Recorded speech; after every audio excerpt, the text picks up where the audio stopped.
This is going to be a quick video on how to install a muzzle brake. In this case, it's going to be a Silencerco Specwar muzzle brake, and I'm going to be installing it on a 6.8 16-inch upper. When you get your muzzle brake, you're going to want to make sure that you're able to time it. So when you get one like these Silencerco brakes, they actually come with spacers that you can use to make sure that you have the ports in the muzzle brake timed correctly. In addition to that, we're going to need a wrench. We'll show you that in just a second when we get it set up on the vise. And you're going to need a way to hold the upper. In this case, I'm going to be using a bench vise and a magwell vise block. So the first thing we're going to do is we're going to go ahead and get the rifle mounted, and we want to make sure it's level, especially left and right, because that's where we're going to be.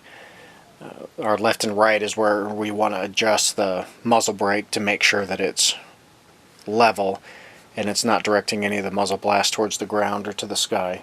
So we're going to use a level here on the receiver and make sure that part's level, and once the rifle itself is level, then we can move over to the muzzle brake. Here I have a Yankee Hill Phantom flash hider attached, and it just takes a wrench to loosen these. You can use a multi-tool designed for the AR-15 for most of these, although this one's actually a little too big, so we're just going to use a crescent wrench here.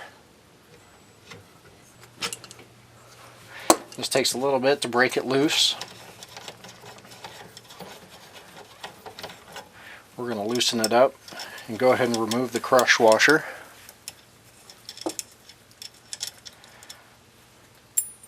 We can set those aside for use on another gun.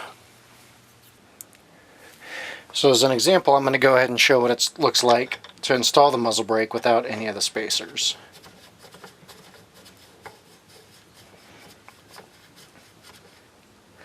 As you can see, as is, the muzzle brake ports are actually facing straight up and straight down, which is not the way I want it. It would still have the same effect as far as recoil reduction, but if I'm laying prone or even seated, it's going to divert a lot of that blast into the ground and kick up a lot of dust. So we're going to go ahead and take that off, and we're going to try the spacers. Now the spacers that Silencerco includes are not really marked in any way, but they are different thicknesses, so you'll want to experiment with that and figure out which size works. I've actually already done my experimentation, and I found the two that I want to use to get the right fit. So I'm going to go ahead and put those on, and then typically you're going to want to install these with rock set if you're using it with a suppressor. Help keep it in place, make sure it doesn't work loose, or when it gets real hot, to make sure it's not actually coming off when you remove the suppressor. Now I don't have any rock set available at this time, and I'm not using it on a suppressor at this point, so I'm just going to go ahead and use some purple Loctite. It is removable. It's certainly not a permanent option, but it's going to help hold the muzzle brake on for now. Now if I get to the point where I have a suppressor, I may go ahead and remove that and install it properly with Loctite. Now that we have the Loctite on there, we're going to go ahead and spin on the muzzle brake.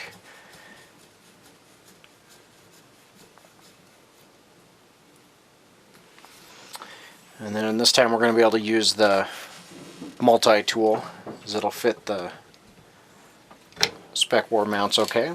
And then we're going to spin it on, get it nice and tight. Then I'm going to use the bubble level again. Make sure that I have the flat on top of the muzzle brake nice and tight.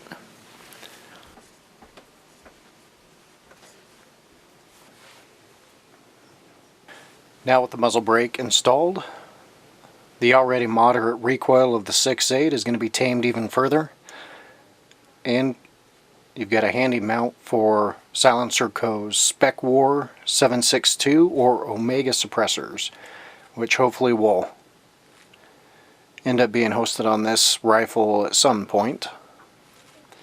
But that's the easy process of installing a muzzle brake on your rifle. Thanks for watching. Please like and subscribe. Check out some of my other videos.